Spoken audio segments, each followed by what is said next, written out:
السلام علیکم ناظرین، انسائٹ ہب پہ آپ سب کو ویلکم کرتا ہوں۔ آج ہم بات کریں گے اسلامی ریاست کے تصور پر، یعنی وہ ریاست جس کا مقصد صرف حکومت کرنا نہیں بلکہ اللہ کے احکامات کے مطابق لوگوں کی فلاح و بہبود کو یقینی بنانا ہے۔ اگر ہم اس کی تعریف دیکھیں تو اسلامی ریاست وہ ہوتی ہے جو قرآن اور سنت کی تعلیمات پر مبنی ہو۔ اس میں اصل حاکمیت اللہ تعالیٰ کی ہوتی ہے اور تمام فیصلے اسلام کے اصول کے تحت کیے جاتے ہیں۔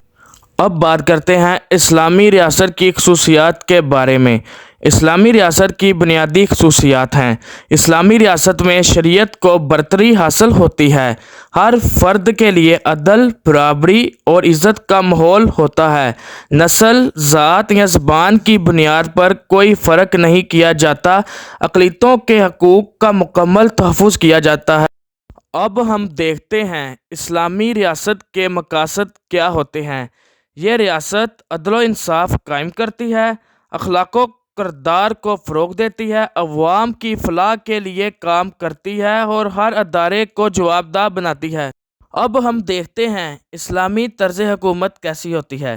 اسلامی ریاست کا سربراہ نیک اور قابل ہوتا ہے، جسے خلافت یا امارت کہا جاتا ہے۔ مشورے کے لیے مجلس شورا کا نظام ہوتا ہے۔ ہر فیصلہ اللہ کے حکام کے تحت ہوتا ہے۔ اسلامی ریاست میں ہر شہری کو بنیادی حقوق حاصل ہوتے ہیں۔ مذہبی آزادی، تعلیم، روزگار، انصاف اور تحفظ، یہ سب اسلام کے دیے ہوئے حقوق ہیں۔ ہر شہری برابر کا حقدار ہوتا ہے۔ اب ہم موازنہ کرتے ہیں اسلامی ریاست اور مغربی ریاست میں۔ مغربی ریاست میں حاکمیت انسان کی ہے جبکہ اسلامی ریاست میں اللہ کی ہے۔ مغربی نظام سیکولر ہوتا ہے جبکہ اسلامی ریاست شریعت پر مبنی ہوتی ہے۔ وہاں فرد کی آزادی، یہاں اجتماع کی بھلائی کو اہمیت دی جاتی ہے۔ آخر میں ہم یہ کہہ سکتے ہیں کہ اسلامی ریاست کا مقصد صرف دنیاوی ترقی نہیں بلکہ روحانی کامیابی بھی ہے۔